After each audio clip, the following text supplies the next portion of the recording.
In today's Finger Fear Friday, I'll be doing a Friday the 13th design featuring a Jason mask, spooky woods, and blood drips. To start off, I painted my index nail red, my thumb, middle, and pinky nail black, and my ring fingernail white. Starting on the white nail, I'll be doing the Jason Voorhees mask. First, I'm using a super light watered down gray paint to sketch in the position of his eyes and nose. If you want to know more about how to use acrylic paint, go ahead and check out my Acrylic Paint 101 video.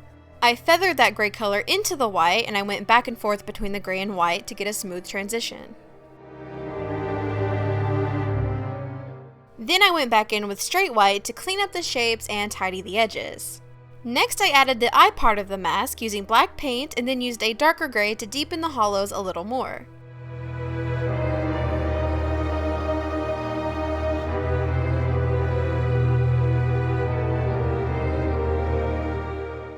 With a dotting tool and black paint, I added some dots for the vents of the mask. I also had a picture I was referring to as I did this design to make sure I was putting everything in the right place.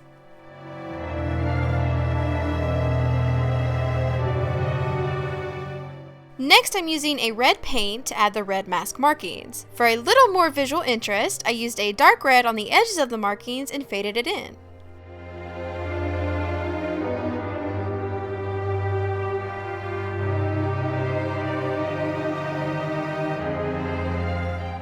And to finish off the mask design, I used a light gray and went around the vent holes to add a little more dimension. Moving on to the red nail, I'll be doing a creepy woods design.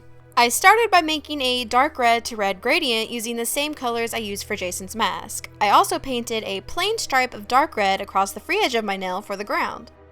Next, I used black paint and added in the trees. I made the trees in the background thinner and thickened them up as they get closer to the foreground.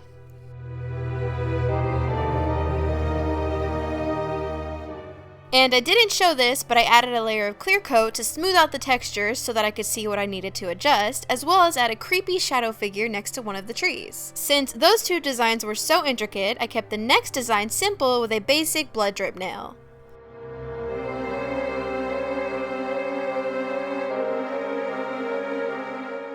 And I also didn't record this, but on my thumb I wrote the title in a sketchy destroyed font. I finished with a layer of top coat to smooth out the surfaces, then applied a matte top coat over top. That's a lot of tops. If you enjoyed this video, let me know by hitting the thumbs up button and comment down below what horror movie design you'd like to see next week.